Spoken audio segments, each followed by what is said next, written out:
Good morning and welcome back to another edition of the Bakersfield Business Partners podcast. My name is Duncan Harris.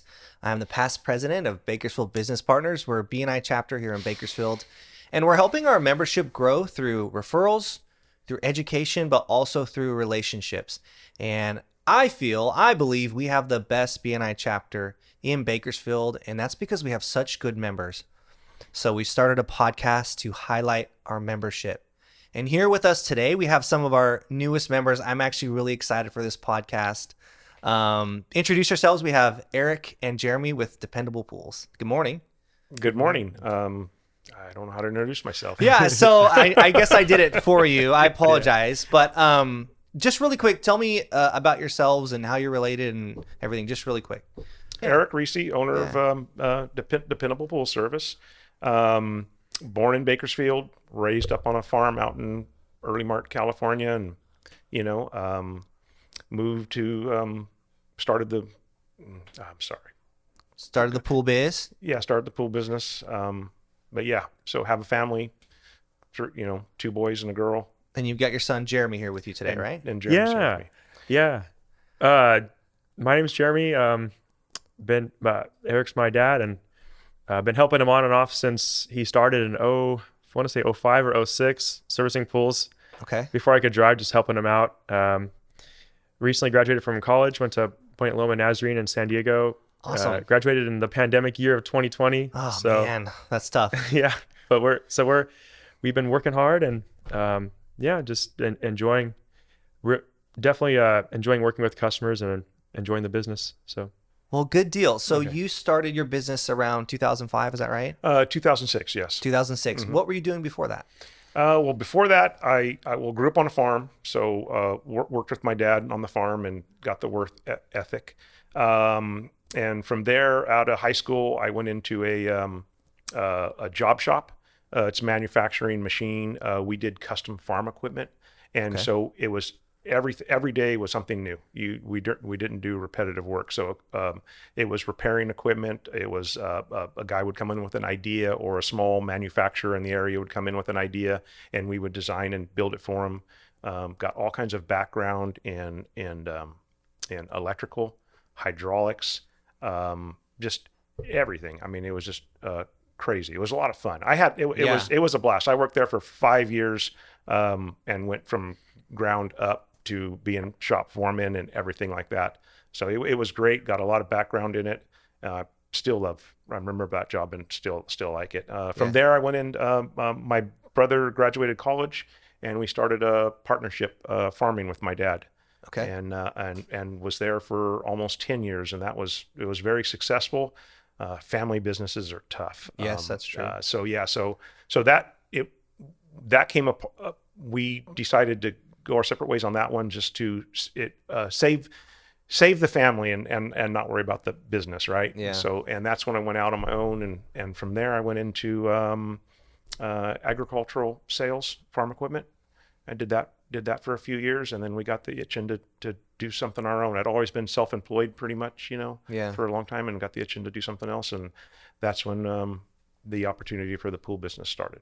Very cool. So was there did you buy a company, or did you start from scratch, or Yeah, how did you get into the business? we started out. Somebody was going out of business, and we got in touch with them, and we took over their business. And then it was just small. It was nothing. And then as soon as we got going in it, it was real easy to figure out. You give a good service for a fair price, and you have all the work.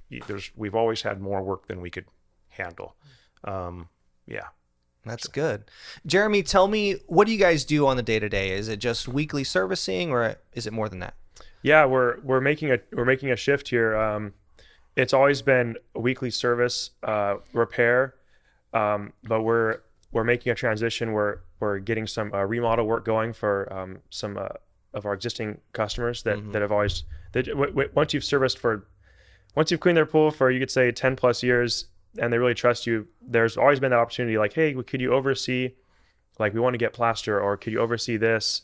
And so we're now able to, getting a contract license, we're able to oversee that job. So just meeting with potential new construction customers, talking about design, remodel, just taking care. Really, we want to take care of the customer's needs, whatever it is related to their pool. So yeah, our day-to-day it's crazy. Just everything from going out to someone who needs an estimate for weekly cleaning maintenance service, diagnosing a pool problem to a repair or potential new construction. So it's day-to-day. It's never the same. It's always changing. Let me ask you guys this. Eric, what do you think sets you apart from your competition? Well, our employees, we work real hard on that. Our drive to give the best, do the best. We educate. So what sets us apart too is when we have good people, we want to take care of them, and we send them out for education. So we get actually hired by other pool companies to take care of technical issues that they don't have the training or support in to take care of it. And we won't. I don't know. We won't. We're going to give our best out there. So we're not going to skimp to save $1 or do this. We want to do it right, or we don't want to do it at all. I think that's so. I love to hear that. But let's talk about the pool industry, at least in Bakersfield. It seems like really unprofessional, and maybe that's just because like there's no like barrier to entry. Like if you have a truck and you had a pool at your house, it seems like you can start a pool business. And so there's all this work that's kind of done unprofessionally, it seems. Oh, we'll just stick parts in here and make it work and duct tape this. And yeah, and that's true. It is real easy to get into, and that is part of the problem. It's so easy to get into. There's some people that you wished weren't in the industry, but so yeah, we try to be professional, and we get hired so much from our trucks. The lady calls me up and says, my guy comes this day, 1 week, this day, next week, another week he doesn't even show up, and I see your truck across the street every Wednesday at approximately this time. Mm-hmm. And she goes, and I'm looking for somebody who, I said, oh, like what is running an actual business? She goes, yes, somebody who's actually running a business. So yeah, so I don't know what else sets us apart is education and just always striving to do the best. So. Sure. So maybe could you describe like an ideal customer then? Like who's a good referral or customer for you? Oh, well, a good. We're not the least expensive in town, right? Okay. And we're not trying to compete with that. So a good customer is looking for somebody professional, dependable, and who wants the better quality, the better service, and is willing to pay just a little bit extra for that to have the hey, I know it's taken care of. I'm not worrying about it, right? That kind of thing. And the same thing, and we're doing remodels and stuff. Well, I don't know if this is the place for it, but when I started, we noticed things. When I got started right away, we noticed things about the pools. Some pools are always clean and simple to take care of, right? Mm-hmm. Other pools, you fought with them every single week. You were fighting with that pool, trying to clean it up and get it to go. And when we get to start analyzing all this, why is this way and why is the other one that way? It all came down to when the pool was built, how the hydraulics were set up, how the pool was plumbed, not only the hydraulics of the pump and the plumbing and the circulation system, but also the hydraulics within the pool itself. So we're always trying to, when we're remodeling or looking at new construction, we're always trying to set that stuff up the very best.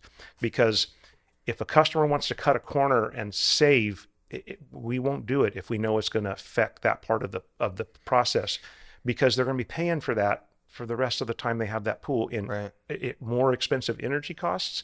And also the pool will not be as clean from service to service as the other pool. And they'll also be paying it for in higher service rates, because when the guy's fighting with it, he's going to be wanting to charge more for it. And I don't know if that's. Yeah. Yeah. Okay. Jeremy, you guys seem to be like maybe more mechanically or technically savvy than maybe most pool companies. Why do you think that is? Is that true? And if so, why do you think that is? I think there's everybody has a strength for, and that's the cool part about the pool industry is there's so much going on there. So I think we both, I just seeing my dad just really strong in like fabrication, understanding electrical, understanding hydraulics, and I took a interest in that from a young age. So coming into it, I was curious, like how things work and why, and troubleshooting things like that. All that stuff was fun, and it makes you think, makes you just like you're actually interested in what you're doing, and you want to solve a problem.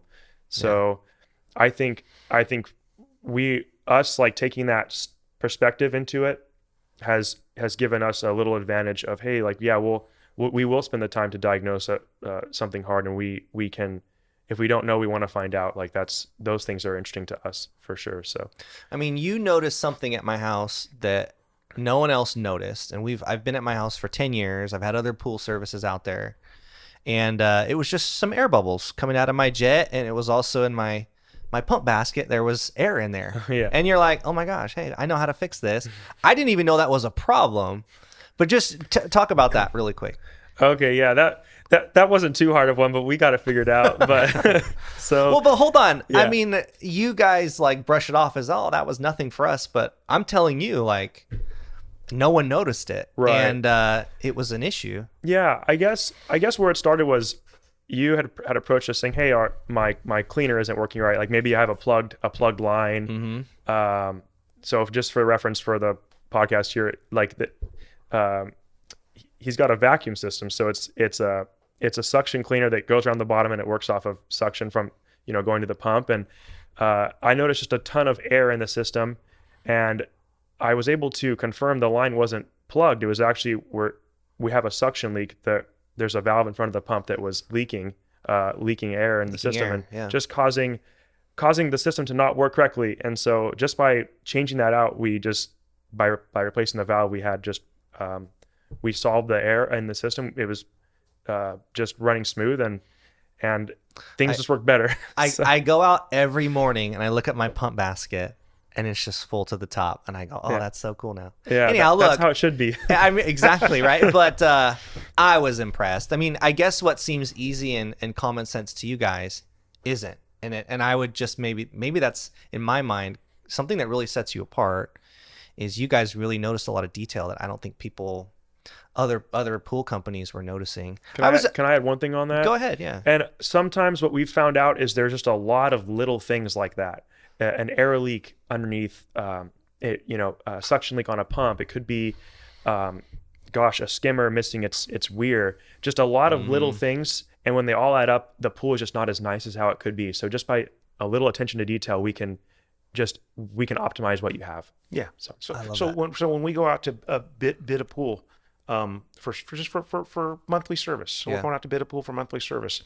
The two things we're inspecting, not only we're going out and telling the customer what we're going to charge for that, and answering all their questions about what we do and all that kind of stuff, we're also inspect the pool. And the two things that we're after the biggest is anything that has a safety issue.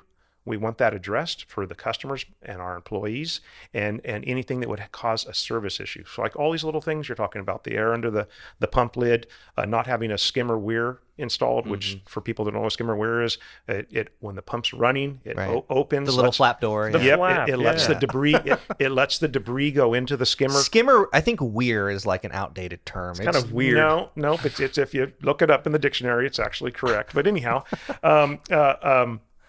and then when the pump shuts off, the weir comes up holding the debris inside there. Yeah. That keeps your pool looking cleaner all day long. And how many times we go out to bid a job? And that's a really expensive part, isn't it? No, it's not. But how many times you go out to a job and they don't have one, and they I don't even know if I ever had one. So all the debris floats. They're like what, $9 or something? Yeah. Yeah. Well, I mean, $20 to put in. Unfortunately, by the time you stick a couple of bucks of labor for my guy's time and all that stuff, it's a little more. But it doesn't matter. It's inexpensive compared to the result you're going to get off of having a clean pool all week. Sure. What, Eric, like what are the common mistakes or issues that you see people having? Or like another way to ask this question would be like, what advice would you give to like pool owners or homeowners to avoid those common pitfalls that you see? Oh, I don't know. Hire a good service. Have a good service would be inspecting the pool on a regular basis. You know what I'm saying? Okay. And be careful where you skimp. You know what I'm saying? Where are the most common areas do you think people skim on or go cheap when they shouldn't? Well, we see people that don't want to spend money on a nice pump, and honestly, on a equipment pad for a pool, a variable speed pump installed right, that it has to be That's installed key. right Yep. and programmed correctly. That's the only thing on there that's going to save you. It'll slash your power bill to nothing. And we see them installed all the time, totally incorrect, totally wrong, not programmed right. So they are getting some benefit from it, but they're not getting the total benefit they could because it wasn't done correctly. And they just it's the only piece of equipment that'll pay you back. You know what I'm saying? Everything else is going to make improvements in a place or another, but the pump will save you money on your power bill month after month. And so what happened there, right? The old pump went out, and the homeowner went out and then got bids on some replacements, and they just went with the cheapest thing, like don't know the cheapest one possible, and the guy just or they trusted their guy, and he came in at like we said, it's really easy to get into it, so they trusted him, and he just didn't know. So most of the time we see it's either the lack of experience from the people working on the pool, or the customer strangling them with a budget that doesn't allow them to do the job right. And when the customer tries to put us on they want this, but they don't have the budget for it, we would rather walk away from the work than to do something that's not going to be right. We don't want our name associated with something that's not done right. So, but I don't know what advice. Keep everything in top-notch shape. It's going to make a more enjoyable pool, and it's going to, in the end, cost you less. Yeah, cool. Jeremy, what is new in the pool industry? Is there any like new technology or new innovations or new stuff coming out that like maybe the public should know about? Gosh, and maybe there's not. I don't know, but that's tough. I mean, a couple of things that come to mind. The manufacturers are always trying to solve problems, make things better, make things newer. But right now, a few manufacturers are getting some new lights on the market. So we have just basically a rainbow on your phone. You can choose a color, and then you can select a brightness, and then you're off and running. That's cool. And then automation, in terms of chemical automation, is becoming a thing that we're seeing happening in residential now, which for the longest time we just had it in commercial. But basically, we have systems now that can monitor the sanitation level of the water and the pH level within the water on a residential pool, and then it can either turn on and off a salt system or feed liquid chlorine and acid into the pool to sanitize and keep the pH right. Wow. So yeah, there's some really cool things coming. That's a couple that I can think of now. What about like variable speed pumps? I mean, a lot of these pools were built 20, 30 years ago, and they had a big old single speed pump. What are the benefits of switching to, first of all, what is a variable speed pump, and what are the benefits? What do you think? Okay, so we should see variable speeds everywhere now. Unfortunately, why is that? Because, well, for one, it's code. You can't put it's a law, right? So someone can't go and install an old well, single. laws and codes are different, but it's code. You basically, yes. So if you're building new, when they're inspecting the pool, it has to have the proper equipment, variable speed pumps on it. And then there's been huge pushes since 2008, all kinds of rebates and everything to get everybody switched over. Yeah. But we still see it because people they don't understand the benefit. And now, if they're still putting single speed pumps back on, they're breaking code. They're California is not even supposed to be selling. So what's the benefit, right? So the single speed, just how does that operate? It just runs on high, right? At a single speed? It turns on at 100% and it's running, and so you're gonna basically throw a whole bunch of power at it for a short period of time, and it's going to cost you a single speed pump's going to cost you $150 an electric bill a month to run, approximately. A variable speed pump is going to adjust the power. It's going to give we can change the RPM, which will make it to just use the power that we need to do. If the pump is too big for the job, we don't have to throttle it all the way up. The motor itself is more efficient, which I believe they say the motor gives you a 30% savings alone. But the biggest savings comes in the programming of the pump to make it just work for the plumbing and the stuff for the pool to get the cleaner to go. And then after the cleaner's done, because the cleaners don't need to run a single speed pump, they'll run the cleaner 6 hours. Cleaner only needs to run 3 or 4 hours to get the job done. Then we can throttle it down and run it for a long period of time at a lower speed using only 200 watts. So and a single speed pump is what, 3,200 watts. Yeah. Wow. So there's your efficiency, and it just makes sense. So a variable speed pump installed correctly is not going to use any more than $40 a month, and that's why it's the only piece of equipment on the equipment pad that'll pay you back. So but we still come up to customers and they don't believe it. Well, my own dad, I installed one for my own dad. And I put the watt meters on him. I showed him the wattage. I showed him everything. And then we put the new pump on and grabbed all the numbers off of that one. And we did the math and we were all done. It was installed and I showed him the math, and he's looking at the math and he says, yeah, he goes, I see it. I just don't believe it. So I said, okay. But anyhow, he didn't buy it. He didn't buy it for the energy savings. He bought it for quietness. The pump was next to his outdoor. Variable speed pumps are a fraction of the sound that a standard pump makes. Yeah. So he bought it so that when wouldn't bug him when he was in his bedroom or whatever, the noise of the pumps. That's what he got it for. Energy savings, great. But yeah. And that's the problem. We meet so many people and they see this stuff and they don't believe it. And we're trying to tell them, and they said they don't want it that way, right? Put my variable speed pump in and just run it 8 hours a day like the old pump used to run. Okay. Don't do it. Give us a chance. Jeremy will go out and he'll go out and talk to him and okay, he goes, I don't believe you, but since you're saying this is what I'm gonna do, I'm gonna give it a shot just for you, Jeremy. I said, okay, great. Well, that's cool. I mean, it means they have a lot of trust in you guys. Yeah, and I think it's kind of neat. I think a big deal is just education. Like we have opportunities. The manufacturers of various pool equipment give us a chance to attend courses on their stuff and how to use it. The benefit of the new technology, and it's our job as pool professionals to now educate our customers. If there's like, why are we doing it this way? Well, this is why, and just that's something that's also missing. It's just we need to get out and educate our customers, and that would really help our industry as a whole as well. Sure. Yeah.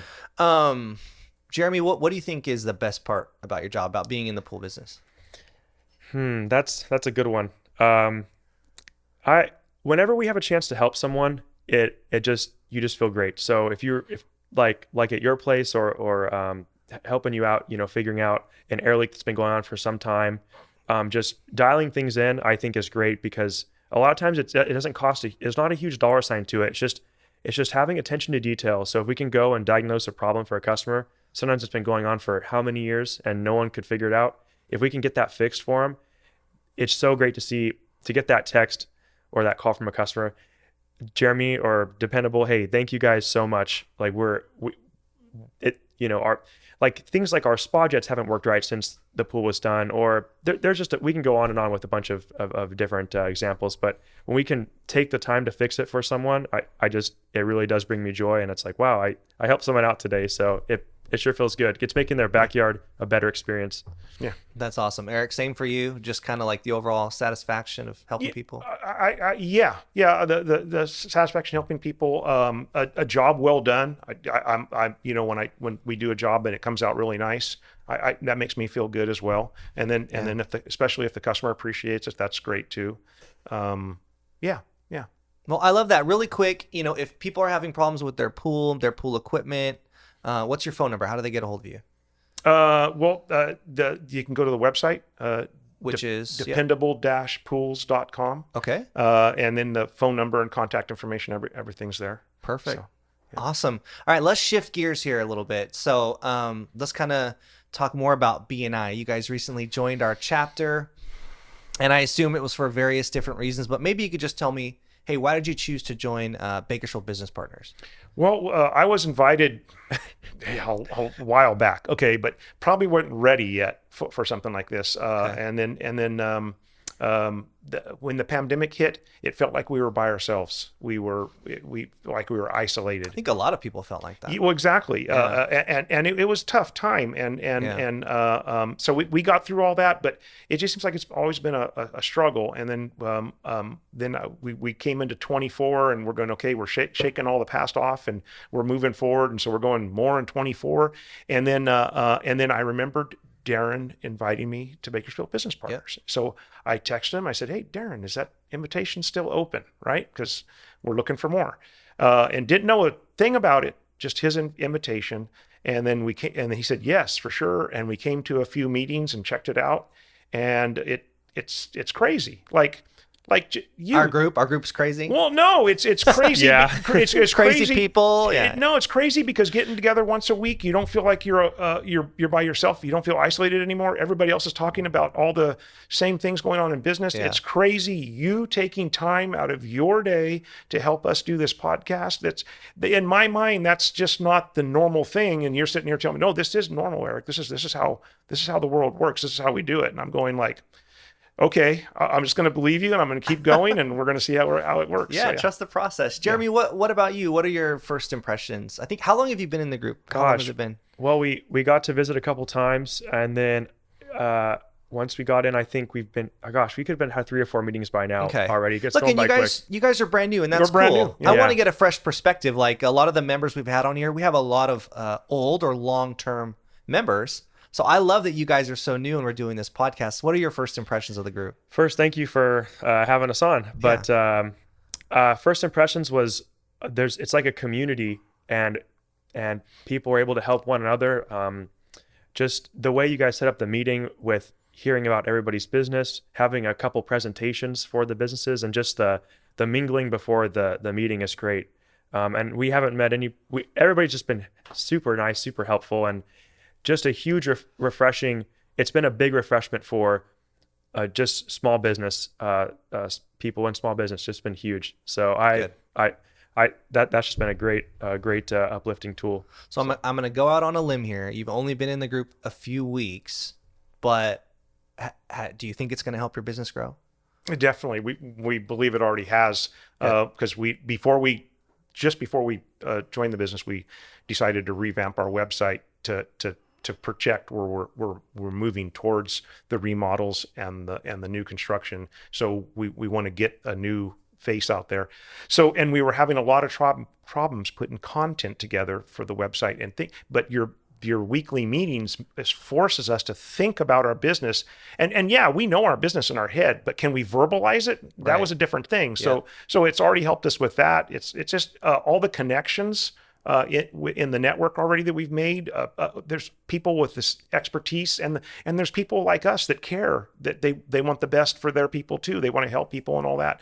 So I have no doubt that it's going to be a success for us. Yeah. Well, awesome. Look, I mean, I think you guys are a great addition to the group.